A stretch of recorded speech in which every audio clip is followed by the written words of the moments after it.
ಕಾರ್ಮಿಕರ ಆರೋಗ್ಯಕ್ಕೆ ಹೈಟೆಕ್ ಸಂಚಾರಿ ಆರೋಗ್ಯ ಘಟಕಗಳೇ ಕವಚ.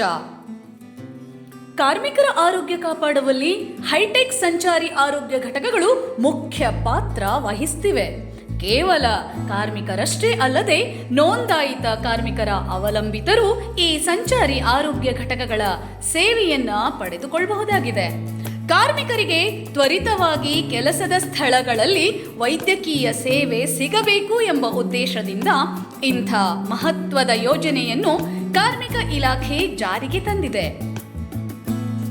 ಕರ್ನಾಟಕ ಕಟ್ಟಡ ಮತ್ತು ಇತರೆ ನಿರ್ಮಾಣ ಕಲ್ಯಾಣ ಮಂಡಳಿಯಲ್ಲಿ ನೋಂದಾಯಿತ ಕಾರ್ಮಿಕರು ಹಾಗೂ ಅವರ ಅವಲಂಬಿತರ ಆರೋಗ್ಯ ಕಾಪಾಡುವಲ್ಲಿ ಈ ಸಂಚಾರಿ ಆರೋಗ್ಯ ಘಟಕಗಳು ಸಂಜೀವಿನಿಯಂತೆ ಕೆಲಸ ಮಾಡ್ತಿವೆ.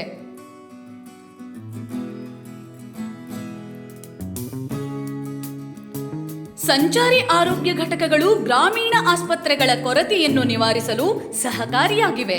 ಕುಗ್ರಾಮಗಳಲ್ಲಿ ಕೆಲಸ ಮಾಡೋ ಕಾರ್ಮಿಕರು ಚಿಕಿತ್ಸೆ ಪಡೆಯೋಕೆ ದೂರಿನ ಆಸ್ಪತ್ರೆಗಳಿಗೆ ಹೋಗ್ತಾರೆ. ಇದಕ್ಕಾಗಿ ಕೆಲವೊಮ್ಮೆ ದಿನದ ದುಡಿಮೆಯನ್ನೂ ಬಿಡೋ ಸಂದರ್ಭ ಬರುತ್ತೆ. ಹೀಗಿರುವಾಗ ದುಡಿಮೆಯೇ ದೇವರು ಅಂತ ಕೆಲಸ ಮಾಡೋ ಶ್ರಮಯೋಗಿಗಳ ಆರೋಗ್ಯ ಕಾಪಾಡಲೆಂದೇ ಅತ್ಯಾಧುನಿಕ ವೈದ್ಯಕೀಯ ಸೌಲಭ್ಯಗಳಿರುವ 100 ಸಂಚಾರಿ ಆರೋಗ್ಯ ಘಟಕಗಳನ್ನು ಕಾರ್ಮಿಕ ಇಲಾಖೆ ರಸ್ತೆಗಿಳಿಸಿದೆ.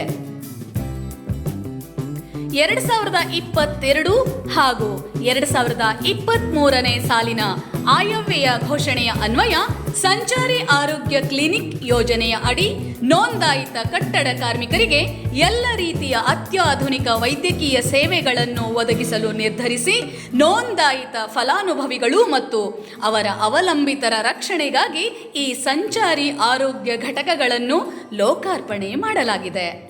ಸಂಚಾರಿ ಆರೋಗ್ಯ ಘಟಕಗಳ ಸೇವೆಯನ್ನು ಜಾರಿ ಮಾಡುವಲ್ಲಿ ಕಾರ್ಮಿಕ ಸಚಿವ ಸಂತೋಷ್ ಲಾಡ್ ಅವರ ದೂರದೃಷ್ಟಿಯು ಮಹತ್ವದ ಪಾತ್ರವನ್ನು ವಹಿಸಿದೆ.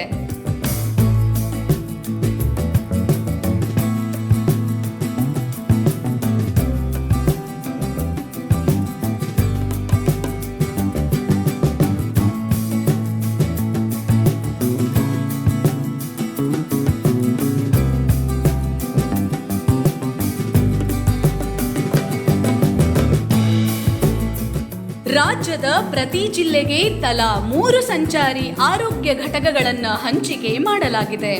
ಜಿಲ್ಲೆಯ ಮೂಲೆ ಮೂಲೆಗೆ ತೆರಳಿ ಇವುಗಳು ಸೇವೆಯನ್ನು ಒದಗಿಸುತ್ತಿವೆ.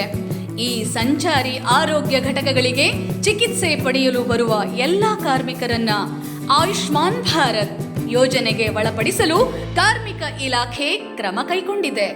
ಈ ವಾಹನಗಳಲ್ಲಿ ಕನೆಕ್ಟೆಡ್ ಹೆಲ್ತ್ ಇಕೋಸಿಸ್ಟಮ್ ಜೊತೆಗೆ GPS ಸಹ ಅಳವಡಿಸಿ ನಿಗಾ ಇಡಲಾಗ್ತಿದೆ. ಕಟ್ಟಡ ಕಾರ್ಮಿಕರ ಆರೋಗ್ಯ ತಪಾಸಣೆಯನ್ನ ಗಮನದಲ್ಲಿಟ್ಟುಕೊಂಡೇ ಈ ವಾಹನಗಳನ್ನ ಸಿದ್ಧಪಡಿಸಲಾಗಿದೆ. ECG, ರಕ್ತದೊತ್ತಡ ಹಾಗೂ ರಕ್ತ ಪರೀಕ್ಷೆ ಸೇರಿದಂತೆ ಹಲವು ಪ್ರಾಥಮಿಕ ಆರೋಗ್ಯ ಸೇವೆಯನ್ನು ಇಲ್ಲಿ ನೀಡಲಾಗ್ತಿದೆ.